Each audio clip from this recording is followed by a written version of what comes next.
Hello and welcome to the Ruth Mac Fit podcast, where we chat all things health, fitness, nutrition, and how to build habits that actually work with your life. Now, if you're enjoying these episodes, then it really helps if you like and you subscribe. And I absolutely love hearing from you. So please do leave a comment, maybe a 5-star review, and let me know what has resonated with you. Right, let's get into today's episode. Hello, welcome back. I nearly went and recorded this podcast outside because I was like, it's so lovely and sunny out there. Maybe I can make this work. But actually, I thought, no, be sensible, Ruth. Go inside, record the podcast, and then get outside for a little bit afterwards. And I thought that to start today's episode, I would do what I've done the last few weeks and just chat to you a little bit about my own fat loss update, how that's going. And the answer is, I'm feeling good for it. The changes I've made have had me feeling better, but something is going on with my cycles. Without going into too much information, I thought I was due on like last week, but it turns out that it's not started yet. So I had my Marina coil changed in December and it skewed my cycle a bit. My February one was a bit weird. So hopefully I'm due on any day now. I certainly feel like I'm due on any day. And as such, at the 3-week point, my weight was 1.5 kilograms down. And I was like, well, this is pretty good. This is about what I'd expect.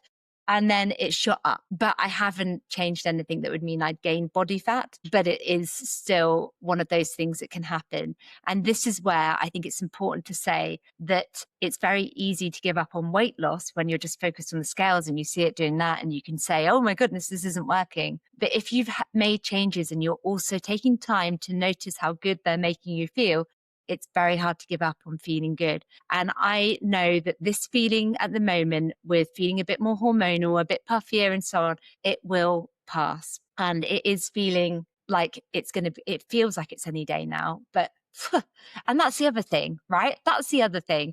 I like tracking my cycle because I like to know when I'm expecting it. So when I start feeling like this, I go, okay, I know what's coming up. And even though I've still kind of tracked it, February did skew it a bit. And now I'm going, I would have been due on last week. I feel like I'm due on now, but is it going to happen? Like, what's going on? So anyway, you only get your Marina changed every 5 years. So it could be that now that I'm a bit older, this is looking different for me since I've had it changed. Who knows? Anyway, let's see. But the weight will come back down again. So I'm not worried about that. And I will update you on the cake situation from last week because I mentioned that on the podcast. I was all set to go and try a different sort of cake, but it was Mother's Day on Sunday. And I went to my mum's in the morning and she'd made a cherry cake. And cherry cake does happen to be one of my favorite cakes, like homemade cakes. I really like a good cherry cake. And so I had a piece of that and it was very nice. So this week will be about thinking, do I push away from the Belgian bun and go for something else? I'm really undecided because I do love a bun, despite I know that a lot of people find that slightly strange. I really do. And if it's a Chelsea bun, but not too like sweet, but a nice Chelsea bun I like, a cinnamon bun, any type of bun. But I'll have a think on it this week because there's some great suggestions on social media. Let's get into today's episode though, because today's episode really does go around something that I feel very, very passionate about, because I think that one of the only reasons we don't achieve our goals, particularly if the goal is fat loss, or actually any goal, is because we give up. And the reason we give up is quite understandable. It can be that just things happen, life gets in the way. We just can't keep going in the way that we have been. And that's why I structure what I do in the way that I do. And we'll go on to that a little bit in a moment. But the reason that I wanted to talk to you about this is because I was scrolling on Instagram the other day and I came across a post from this creator, lovely creator, and she started her account late last year, got a massive following quite quickly, and she's doing her own kind of glow up. You might follow her. She seems really lovely and she's very honest about the experiences that she's had, and she's taking these simple steps. Anyway, so I started following her, but I noticed a post that she put out this week, it probably was, and she said that in December she'd been contacted by a company and asked if she would join their 8-week challenge and they'd pay her to do it. And she thought, this is a win-win. I'm going to be doing something that's good for me and I'm going to get paid to do it. What is there not to love about this? And last week on Sunday would have been, or Mother's Day would have been the end of that 8 weeks where she would have been sharing her transformation reel. This is how it's gone. But she got 4 weeks into that program and she stopped. And what she was sharing, she said, I promised I'd always be honest with you. And what happened is I got 4 weeks in. The program was great. The people were lovely and supportive. But I lost motivation. Life happened and I stopped. And she said that she wanted to share this because we see so many transformations about people that have completed these programs, the success stories, but we don't see the fact that people don't. And I'm really pleased she shared that because I think this is what happens a lot of the time. And I think more people could talk about this, about the fact that they don't finish these programs. And she said she'd been in touch with the company and they'd been lovely. So she definitely wasn't being rude about them. But the language she used, even though she wasn't framing it as a failure, does sort of underpin, I think, how so many of us have been taught to feel about health. Because she said things like, I didn't finish it, I didn't complete it, life got in the way.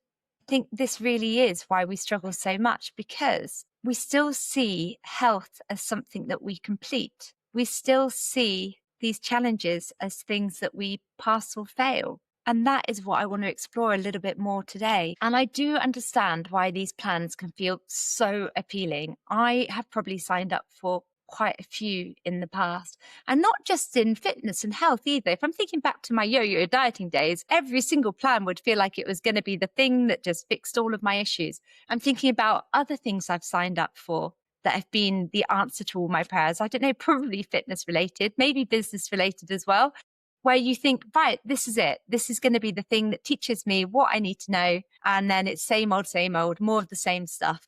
But there's a reason why we feel like this is going to be the answer to all our problems. And I think that you, if you're like me, will have experienced this feeling before. Maybe you have spoken to a friend that's told you about a program that they're doing, or an email lands in your inbox, or you get to a new year or birthday or significant time and you think, yes, this time I'm doing it. Anything that happened before is by the by.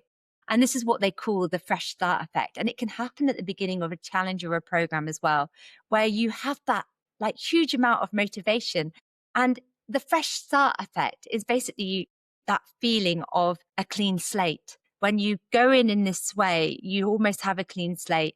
And that means that anything that happened before doesn't matter now. And you're riding that motivation and things feel good. And it's why gym signups spike in January, why you're looking, the term diet gets searched so much in January as well. But the problem isn't actually the fresh start. In fact, I would say that that motivation is a great place to start. The issue comes more when that is the only strategy we've got, that fresh start feeling, when we haven't got that backup plan. Now, what would happen to me when I signed up to these plans? And there's a few different ones I've signed up for. Either, if I'm completely honest, they'd arrive in my inbox and I'd be really excited. I'd look at them, feel immediately overwhelmed and not even touch it. Or, and this did happen, I would go all in. I would follow the rules. I was a stickler for the rules and I would do it. I'd lose some weight and then I'd regain it all quite quickly. There was one time that I lost, since having children, probably the most weight that I've lost. And I got quite thin actually on that.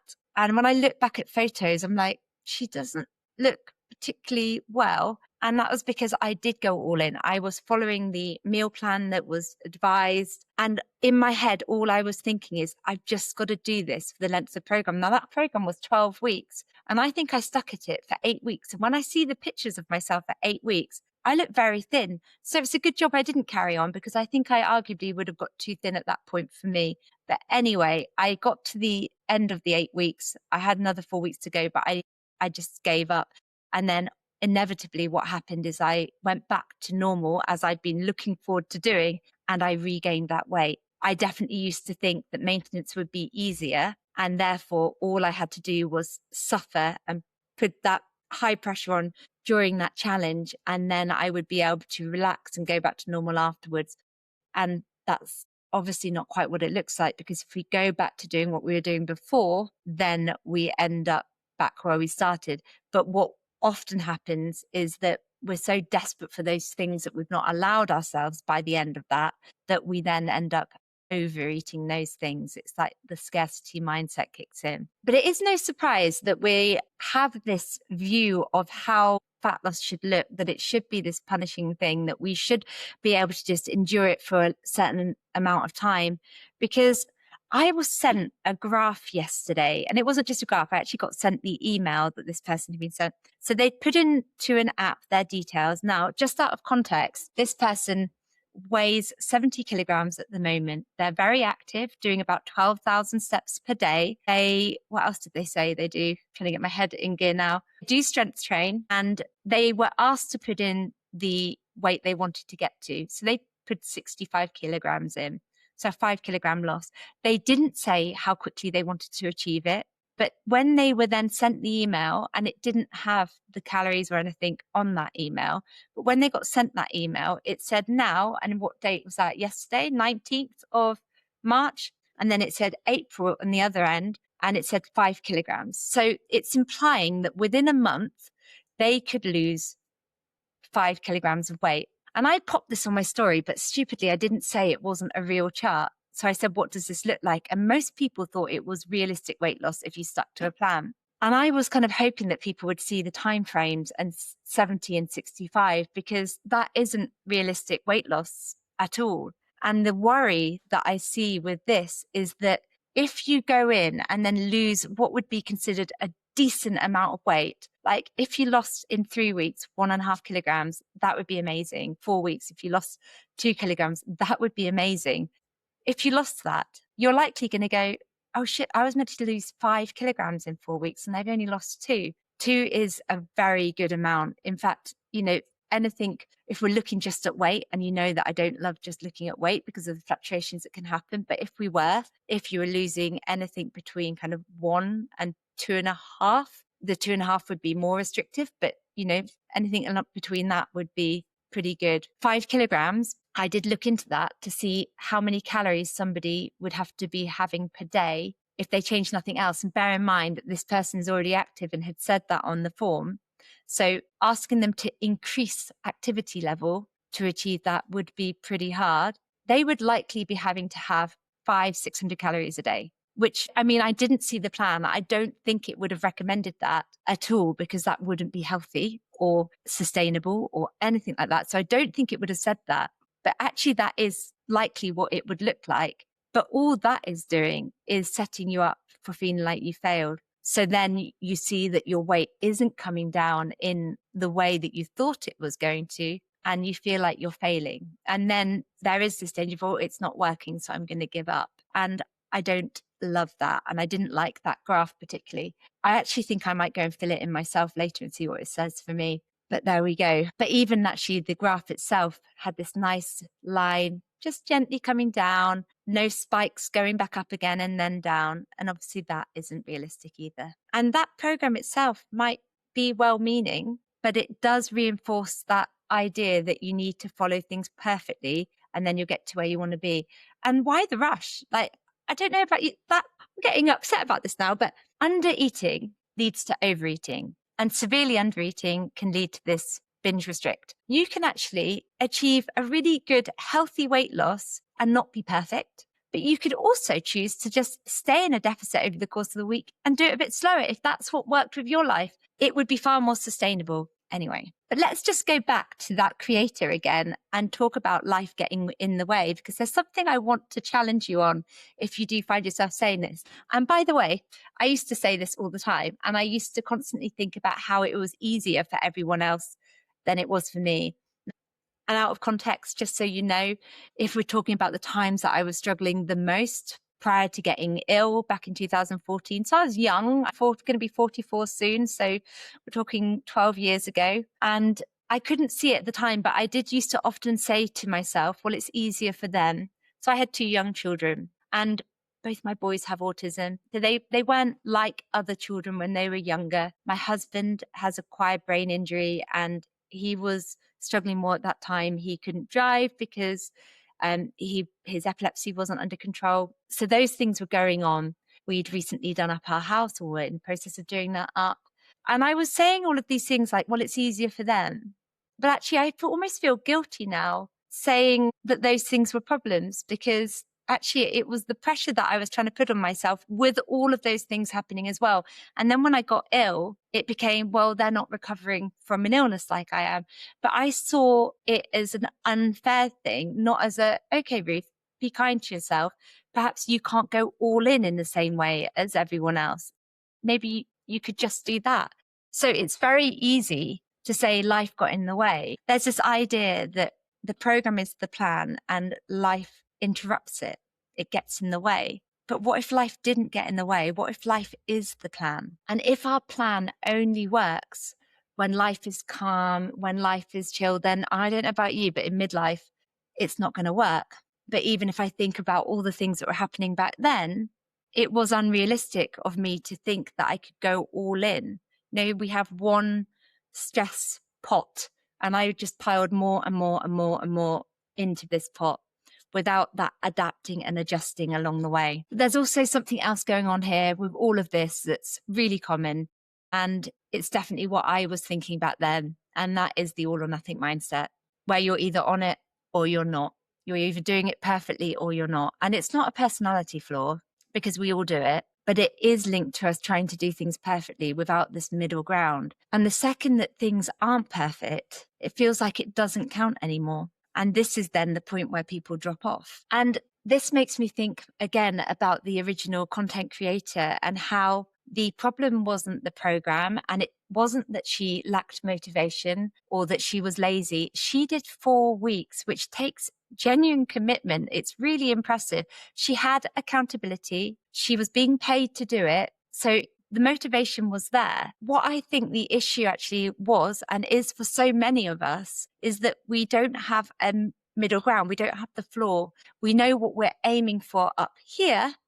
And if we can do that, great. But when we can't, we don't have this backup plan. So when then the plan that we're following gets too much, we've got nowhere to go. It is that all or nothing mindset kicking in. And this is where I really feel it's important that even before we get to that stage, we think about those hard days. It's why when we set our progress goals, it's the best job we do inside the Ruth Mac Fit app, for good reason, because I think it's great to use that early motivation and just go for it. And I think there's this belief that by having these minimums set out at the beginning, that we think that it's a get out of jail free card, that we're not pushing, that we're not challenging ourselves, that we're making life easy. But it isn't that at all. So if we think about the progress goals, we've got our outcome. Say it's fat loss. This is what we want to achieve. And the first goals we might think about are the things that we can do in order to get to that outcome. But we also think about the hardest days. What can we do on our hardest, most hormonal, craziest, busiest days? And setting a minimum, having one thing for movement, mindset, nutrition, one thing in each area, means that we're never in a position where we only have 2 options, either doing it or not doing it.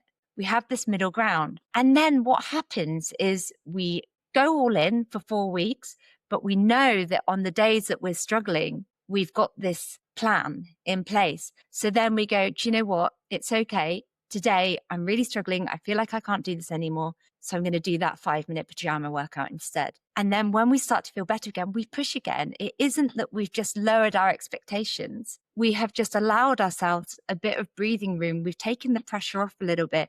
And on the days when we're feeling good, we push for more. Starting again feels so much harder than keeping on going, but adapting and adjusting. So if she'd had a minimum, something very, very small that she could have fallen back on, then maybe when she got to that week 5, she would have felt that she could have kept going, but kept going in an easier way. I'm just going to do PJ workouts this morning.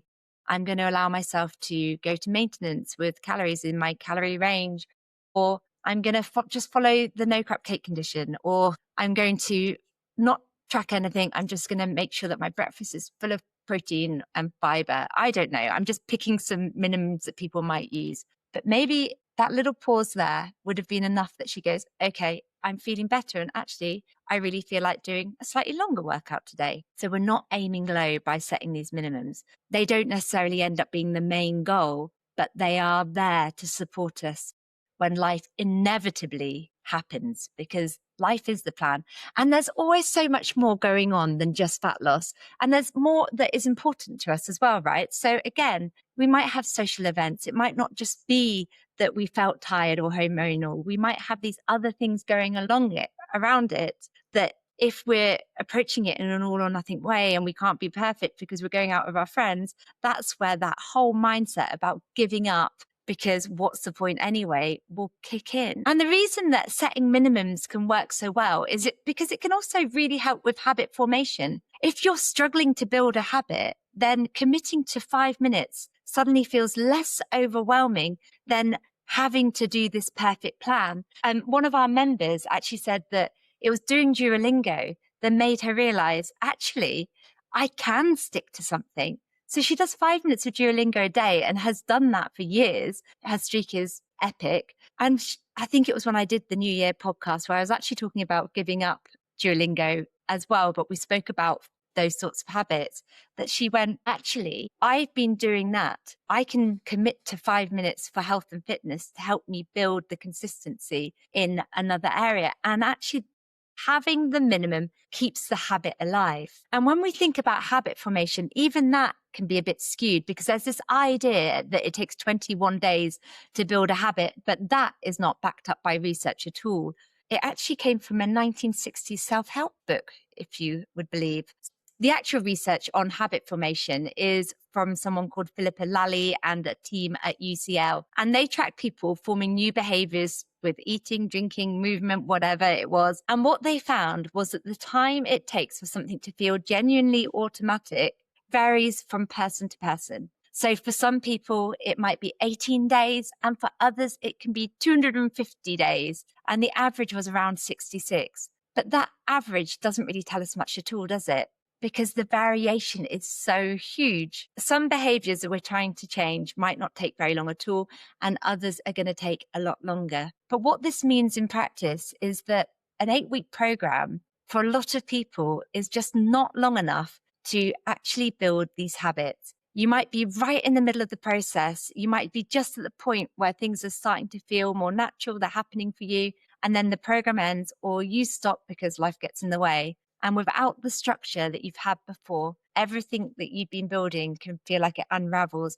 And for good reason, because when we are struggling, when we're feeling more run down, we are going to default to the things or the behaviors that we have done the most. So we're going to go back to the things that, even though we might know that they're not optimal for us, they are what we have practiced and what we understand and what we recognize most. But there is a reassuring part of this research as well, because they also found that missing a day or missing an opportunity barely affected the habit formation process at all. It just recovered quickly. It didn't have this reset clock. And this is something that I experienced myself, because if we are looking at consistency over time, consistency doesn't mean I've managed it this day and now out of the 2 days I've done it, I've only managed 50%. It builds up more. So you might, over the course of the month, be managing it 24 of the 30 days. You might, over 2 months, be having a whole week off or 1.5 weeks of doing it, but you're still doing it consistently over time.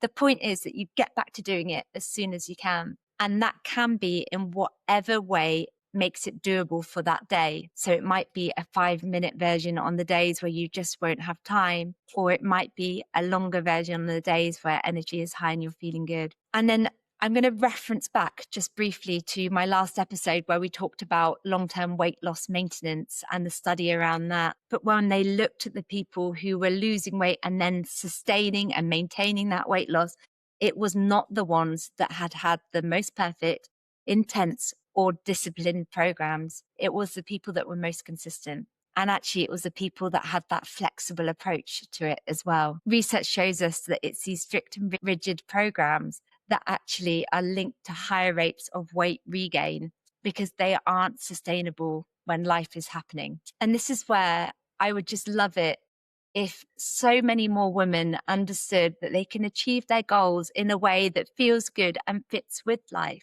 And that, as I said at the beginning of my own fat loss journey, when you're feeling good, it's really hard to give up, because giving up on feeling good is much harder than giving up on weight loss? And I think a really good question is one that I mentioned on a recent episode as well. And that's that 5-year question. Like, if you're approaching it in a way, and like me, when I used to do these sorts of programs, you're thinking, I just can't wait for this to finish. I can go back to normal. Then perhaps it isn't the right approach for you. So instead, ask yourself the 5-year question. Can I still see myself doing these habits in 5 years? Are these things that I'll still want to be doing then? And if the answer is no, I can't see myself doing this for very long at all, and I won't want to, then that's not something to beat yourself up about. That's just you taking that information. And don't get me wrong, your approach and your opinion on things can change over time. But I think sometimes the reason we can't see ourselves doing these things is because we're doing them in a high pressure, overwhelming way. Because there are things that I do consistently now that I never thought I would be the type of person to do. But I didn't just go and change all habits overnight. I built them in gradually, and I call it gentle brainwashing, because I just learned so much over the years, listening to books and so on, that I think I did just manage to absorb that information and gently brainwash myself. But have a think about what it is that you're wanting and the habits that you want to keep. Think about building the change that you want in habits that you want to keep. And actually, again, we like certainty, we like structure, we like routine. It's one of the reasons that people love McDonald's, because you go to McDonald's and you know what you're going to get each and every time. It doesn't mean that you want McDonald's every day, but it does mean it's a bit of a sign that you like that certainty. So having those habits and routines in place is great, because you can go, actually, I know that these things make me feel good and I can always fall back on those things. But it also means that when you go into a program, you like almost being told this is what you're going to get. And it can seem with the fresh start that when it's very almost dictated to you, do these workouts, do this, do that, that is okay. And you think it's brilliant. But having that opportunity to have a fallback. And actually, if I'm thinking about inside my own app, I have something called Current Block for workouts. For those people who want to follow a workout and have it changed every 6 weeks, we've got the 3 workouts in there and people can change that. But I also have loads of other workouts in there, because as time efficient gym, we've got the PJ workouts, we've got the workouts people can pick and choose from, the follow along workouts. And it sounds like a lot, right? And it is a lot. But my point for doing this is that there might be days where you're like, I don't feel like doing this. I just can't face doing that. And if that were your only option, then you don't do anything. One of my members said that she found that counting reps when she was feeling really overwhelmed, she didn't like it. So she chose some of the timed format options, and she finds that really great, because she just sets a timer. She doesn't have to think about how many reps she's getting. She just repeats it, and she really enjoys that approach, and they're there. That is why there's choice, so that we can work out what works for us. And the goal is for you to be able to do this yourself long term. So yeah, the mindset habits can take time, but you're building in strategies that keep you consistent so that you never need to start again, ever. I want to bring this all together a little bit now and have you separating your identity from the plan that you're following. So instead of being, I'm somebody that's following this 8-week plan, or I'm just going to manage this for this period of time, try telling yourself something different. I'm somebody that moves every day. I'm somebody that when I can't do everything, I do this. I'm somebody who will always ask for help if I'm struggling. I'm somebody who always thinks about my breakfast in advance. I mean, we can make it as basic or as complex as you want. Those are the minimums. So have a little think about those and how they might look in practice, and how you could create a bit of an identity around them. I'm someone who always gets my tea ready the evening before, but make it that version of you that can show up when you're not able to give it everything. And actually, if I go back to what one of the members mentioned in the last episode of my 100% looks different every day, that is true. And that is what we should always bear in mind when we are thinking about achieving a goal. 100% is going to look different every day. And some days that might be the minimums, and some days we can push for more. But have a think about what yours looks like. So now I just want to finish by going back to the original creator and thanking her for her honesty, her bravery in sharing what is a real struggle for so many people. And it is the reason that I no longer do these 8-week plans or 6-week plans. I used to work on them and I would see the same names coming back. Now, I want to make a point here because I think it's quite normal to fluctuate in weight now and again a little bit. And then you might go, oh, I just want to tidy up some habits and get a little bit of help and support with that again. And I think that's normal. But what I'd sometimes see is people doing the 6 or 8-week program, finishing it, they'd have lost some weight. And then when I'd see their name popping up again, they were heavier than when they started that 6-week program in the beginning. And that isn't what we want. You know, we don't want you just seeing health as the length of that program. And this is definitely something, like I said, that I used to do. And I would think that that was success. If I lost a certain amount of weight in a certain amount of time, the fact that I regained it, that was on me. I didn't even think about how maybe the approach wasn't quite right for me. And I think that's quite normal as well. So getting ahead and needing a little bit of support when you've noticed that habits have started to slip, fine, normal, that can happen. It's just getting that bit of accountability. But if you're constantly finishing, going back to the habits that you were doing before you started gaining weight and some, then that isn't quite what we're looking for. So have a think about those minimums, think about what you can manage. And if you are looking for support to achieve your goals in a way that feels good and in a way that you keep going and you don't give up. So this isn't about not pushing anymore. This isn't about setting the bar low.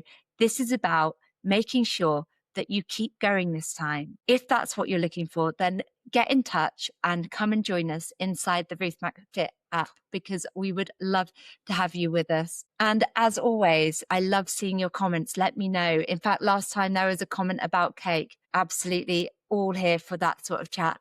But let me know how you're getting on. I'd love to hear from you. You can also find me on Instagram at Ruth Mac Fit. You can find me on Facebook, the same. It's Facebook.com/Ruth Mac Fit, whatever it finishes with there. And you can head to my website, ruthmacfit.com, to find out more about coaching. I will speak to you very soon. Thank you very much. Goodbye.